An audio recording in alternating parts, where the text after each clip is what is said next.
राधे राधे दोस्तों, स्वागत है आपका प्राचीन मंत्रा चैनल पर। इस चैनल पर आपको नई नई और दिलचस्प कहानियां मिलती हैं। अगर आप पहली बार इस चैनल पर आए हैं तो चैनल को सब्सक्राइब कर लीजिए और वीडियो अच्छी लगे तो कमेंट और लाइक करना बिल्कुल मत भूलिए। बहुत समय पहले की बात है, एक गांव में एक गरीब किसान लक्ष्मण अपनी पत्नी के साथ रहता था। उनका जीवन संघर्षों से भरा था, लेकिन एक दिन उनके घर में खुशियों की लहर दौड़ गई। उनके यहाँ एक प्यारे बेटे का जन्म हुआ। इस नन्ही खुशी ने उनके जीवन में नई उमंग भर दी। किसान और उसकी पत्नी इस अनमोल उपहार को पाकर बेहद खुश थे, मानो उनकी जिंदगी में एक नई रोशनी आ गई हो। गांव में हर ओर से लोग किसान को बधाई देने के लिए आ रहे थे। एक सुबह का समय था जब किसान के घर के बाहर एक संत ने भिक्षा के लिए आवाज लगाई। किसान के घर में आज खुशी का माहौल था, इसीलिए उसने संत को आदरपूर्वक अंदर बुला लिया और बैठने के लिए कहा। संत के बैठ जाने पर किसान ने निवेदन किया, महाराज, हमारे घर में लंबे समय बाद संतान का आगमन हुआ है। कृपया इस बच्चे का नामकरण करके हमें आशीर्वाद दें।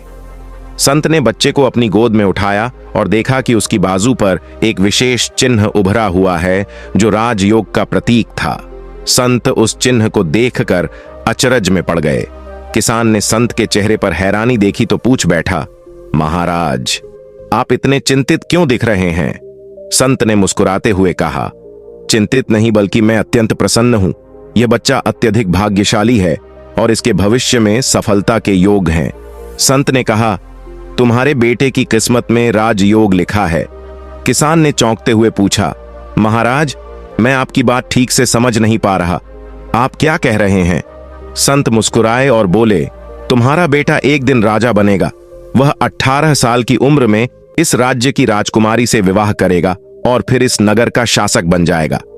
संत की यह बात सुनकर किसान खुशी से झूम उठा। जब गांव वालों को यह खबर मिली कि रामू का बेटा एक दिन नगर का राजा बनेगा तो सब लोग उसे देखने के लिए उमड़ पड़े। एक दिन की बात है, उस नगर का राजा शिकार के लिए जंगल में निकला था, लेकिन उसे हिरण नहीं मिल पाया। शिकार करते करते राजा काफी दूर जंगल में खो गया। अब उसकी प्यास बढ़ने लगी, लेकिन आसपास कोई नदी या तालाब नहीं था जहां वह पानी पी सके। राजा ने कई घंटे जंगल में भटकते हुए पानी की तलाश की और आखिरकार वह उसी गांव में पहुंच गया जहां लक्ष्मण नाम का किसान अपनी पत्नी और बच्चे के साथ रहता था। राजा की नजर एक साधु पर पड़ी जो अपनी कुटिया के पास बैठा हुआ था। राजा ने प्यासे होकर साधु से पानी मांगा। साधु ने उसे रुकने के लिए कहा और फिर अपनी कुटिया से पानी लाकर राजा को दिया। राजा ने पानी पीने के बाद देखा कि बहुत सारे लोग बाहर इकट्ठे होकर जा रहे थे। राजा ने आश्चर्य से साधु से पूछा, यह लोग कहां जा रहे हैं? साधु ने मुस्कुराते हुए जवाब दिया, यह सभी लक्ष्मण के घर जा रहे हैं, क्योंकि वहां एक अत्यधिक भाग्यशाली बच्चे का जन्म हुआ है। साधु बाबा ने उस बच्चे के बारे में एक भविष्यवाणी की थी, जिसे सुनकर राजा का मन अशांत हो गया। राजा ने जिज्ञासा से साधु से पूछा, ऐसी कौन सी भविष्यवाणी है जिसके कारण सभी लोग लक्ष्मण के घर जा रहे हैं? साधु ने कहा, साधु बाबा ने भविष्यवाणी की है कि जब लक्ष्मण का बेटा 18 साल का होगा तो वह इस राज्य के राजा की पुत्री से विवाह करेगा और बाद में वह इस राज्य का शासक बनेगा। राजा यह सुनकर चौंक गए और बहुत क्रोधित हुए। उनका मन यह सोचने लगा कि एक साधारण किसान का बेटा कैसे उनकी पुत्री से विवाह कर सकता है और राज्य का शासक बन सकता है। राजा राजेश ने संत से कहा, संत जी, मैं इस राज्य का राजा हूं। आप क्या सोचते हैं? मैं एक साधारण किसान के बेटे के साथ अपनी बेटी की शादी कर दूंगा। संत ने शांत स्वर में उत्तर दिया, राजेश, जो इस बच्चे के भाग्य में लिखा है उसे कोई नहीं बदल सकता। राजेश ने अपनी ताकत पर घमंड करते हुए कहा, संत जी, आप भगवान का लिखा हुआ मिटाकर दिखाइए, मैं वह कर दिखाऊंगा। संत मुस्कुराए और बोले, राजेश, मैं भी वही हूं और आप भी वही हैं। तो अब हम देखते हैं कि यह सब कैसे घटित होता है। राजा ने संत को प्रणाम किया और अपने महल लौट गया, लेकिन रात भर उसकी नींद उड़ी रही।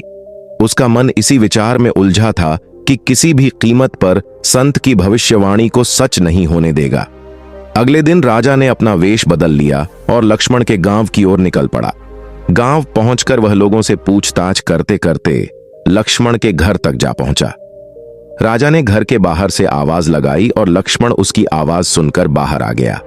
आप कौन हैं और यहां किस लिए आए हैं? व्यापारी ने कहा, मैं पास के गांव का एक धनी व्यापारी हूं और कपड़ों का व्यापार करता हूं।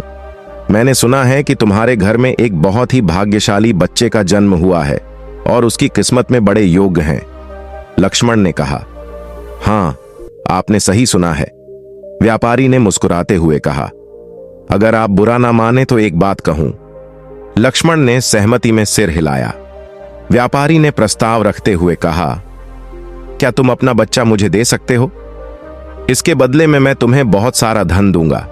धनी व्यापारी ने लक्ष्मण से कहा, मैं न केवल तुम्हें धन दूंगा बल्कि उसकी पूरी देखभाल भी करूंगा।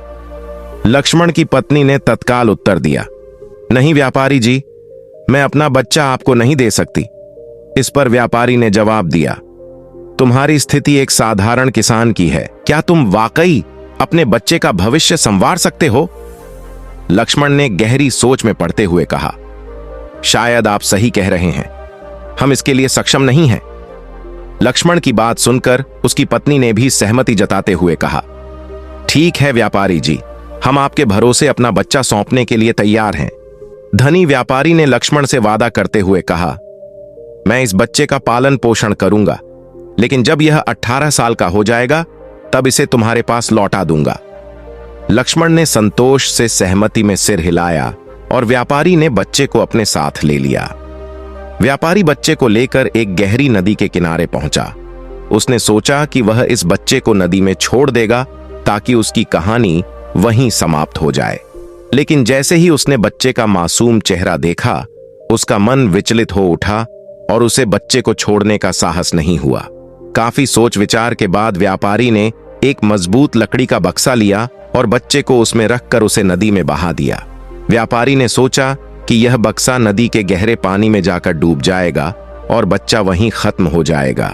यह सोचकर व्यापारी निश्चिंत होकर अपने घर लौट गया, यह मानते हुए कि अब इस बच्चे का कोई भविष्य नहीं है और उसकी बेटी के साथ इसका संबंध कभी नहीं बनेगा।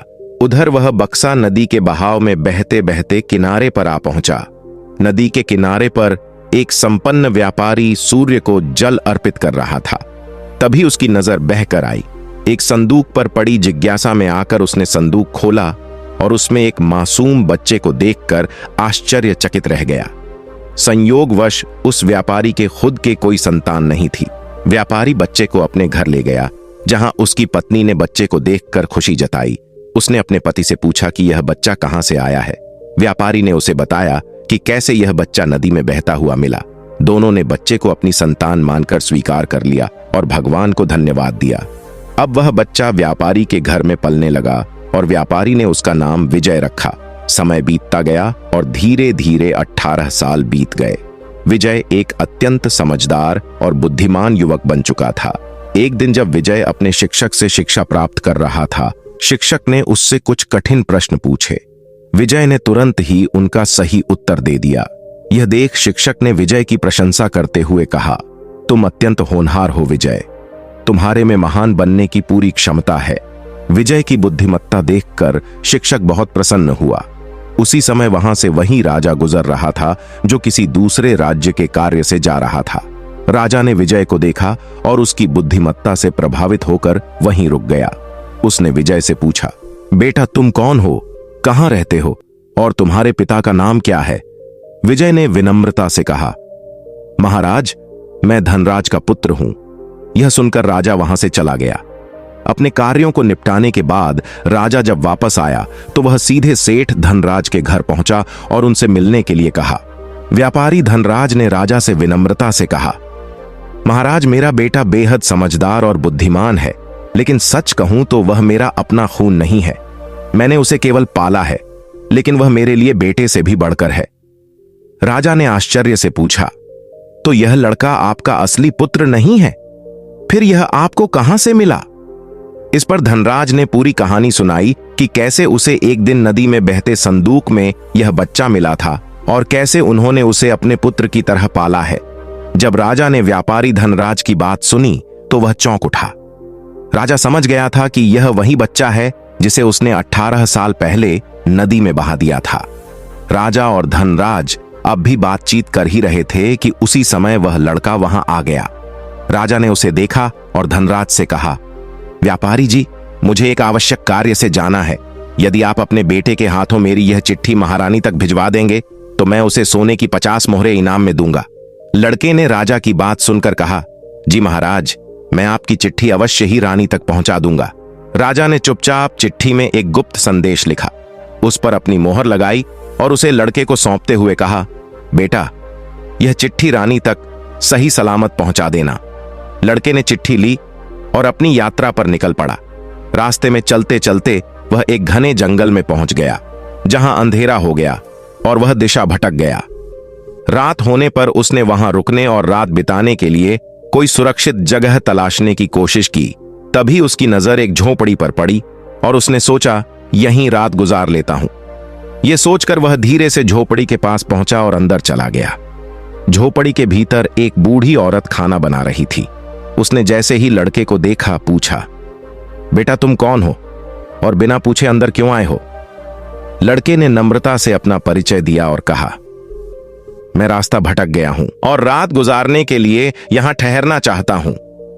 लड़के की बात सुनकर बूढ़ी औरत का दिल पिघल गया, लेकिन उसने सावधानी से कहा, बेटा, यहां रुकना सुरक्षित नहीं है। यह जगह डाकुओं का अड्डा है और वे किसी भी समय लौट सकते हैं। अगर उन्होंने तुम्हें यहां देखा तो मुसीबत हो जाएगी। लड़के ने जवाब दिया, मां जी, इतनी अंधेरी रात में मैं कहीं और जा भी नहीं सकता। अगर बाहर गया तो जंगली जानवर मुझे खा सकते हैं। इससे बेहतर है कि मैं यहां एक कोने में चुपचाप लेट जाता हूं और किसी को परेशानी नहीं दूंगा। यह कहकर वह लड़का एक कोने में जाकर लेट गया। कुछ समय बाद डाकू वहां लौट आए। उन्होंने जब बाहर एक अनजान घोड़ा बंधा देखा तो बूढ़ी महिला से इसके बारे में पूछताछ की। बूढ़ी महिला ने उन्हें बताया, इसका नाम अर्जुन है और यह बहुत नेक बच्चा है। यह राजा का संदेश लेकर महल जा रहा है। डाकुओं को यह सुनकर कुछ शक हुआ, क्योंकि वे राजा के इरादों के बारे में अच्छी तरह से जानते थे। संदेह होने पर उन्होंने अर्जुन की जेब से चिट्ठी निकाली और उसे पढ़ना शुरू किया। जैसे ही डाकुओं ने चिट्ठी पढ़ी, उन्हें सारा मामला समझ में आ गया। बूढ़ी महिला ने उनसे पूछा, बेटा, इस चिट्ठी में क्या लिखा है? तब एक डाकू ने बताया, इसमें लिखा है कि जैसे ही यह युवक हमारे पास पहुंचे, उसे मारकर कहीं दूर दफना देना और यह काम राजा के पहुंचने से पहले ही हो जाना चाहिए। बूढ़ी महिला यह सुनकर हैरान रह गई और बोली, यह राजा कितना निर्दय है, जिसने खुद ही इस लड़के को संदेशवाहक बनाकर भेजा है और अब उसी को मरवाने का आदेश दे रहा है। बूढ़ी महिला ने सोचा, मुझे इस मासूम को बचाना चाहिए। उसने डाकुओं से बात की और फिर उन्होंने एक नई चिट्ठी लिखकर उसे पुरानी चिट्ठी से बदल दिया और चुपचाप विजय की जेब में रख दी। इसके बाद डाकू वहां से चले गए। सुबह होते ही विजय जागा और बूढ़ी महिला को धन्यवाद देकर अपनी यात्रा पर आगे बढ़ गया। कुछ समय बाद वह राजमहल पहुंचा और उसने चिट्ठी महारानी को सौंप दी। महारानी ने चिट्ठी पढ़ी तो उसमें लिखा था कि यह युवक अत्यंत बुद्धिमान और योग्य है और यह राजकुमारी के साथ विवाह करने के लायक है, इसलिए मेरे आने से पहले ही इसका विवाह राजकुमारी के साथ कर दिया जाए। महारानी यह पढ़कर हैरान रह गई और सोचने लगी कि आखिर महाराज किसी अज्ञात युवक के साथ राजकुमारी का विवाह कैसे तय कर सकते हैं। लेकिन जब उन्होंने देखा कि चिट्ठी पर राजा की मोहर लगी हुई है तो उन्हें विश्वास करना पड़ा कि यह युवक झूठ नहीं बोल रहा। महारानी ने राजा के आदेश का पालन करते हुए राजकुमारी का विवाह उस युवक से कर दिया। कुछ दिनों बाद जब राजा लौटा और उसे यह बात पता चली तो वह क्रोध से आग बबूला हो गया। उसने महारानी से कड़क आवाज में पूछा, तुमने ऐसा क्यों किया? महारानी ने शांत स्वर में उत्तर दिया, महाराज, जैसा आपने चिट्ठी में आदेश दिया था मैंने वैसा ही किया। राजा ने तुरंत महारानी से कहा, मुझे वह चिट्ठी दिखाओ। जब महारानी ने चिट्ठी राजा को दिखाई तो राजा ने उसमें लिखा हुआ कुछ और ही पाया। यह देखकर राजा का गुस्सा बढ़ गया और उसने अपने सैनिकों को आदेश दिया, जाओ उस युवक को पकड़कर मेरे सामने लाओ। सैनिक तुरंत गए और विजय को पकड़कर दरबार में ले आए। क्रोध से भरे राजा ने विजय से कहा, तुमने छल से मेरी पुत्री से विवाह कर लिया, परंतु मैं तुम्हें अपना दामाद स्वीकार नहीं करूंगा। विजय ने विनम्रता से उत्तर दिया, महाराज, मैंने कोई छल नहीं किया, मैं निर्दोष हूं और आपकी आज्ञा का पालन ही किया है।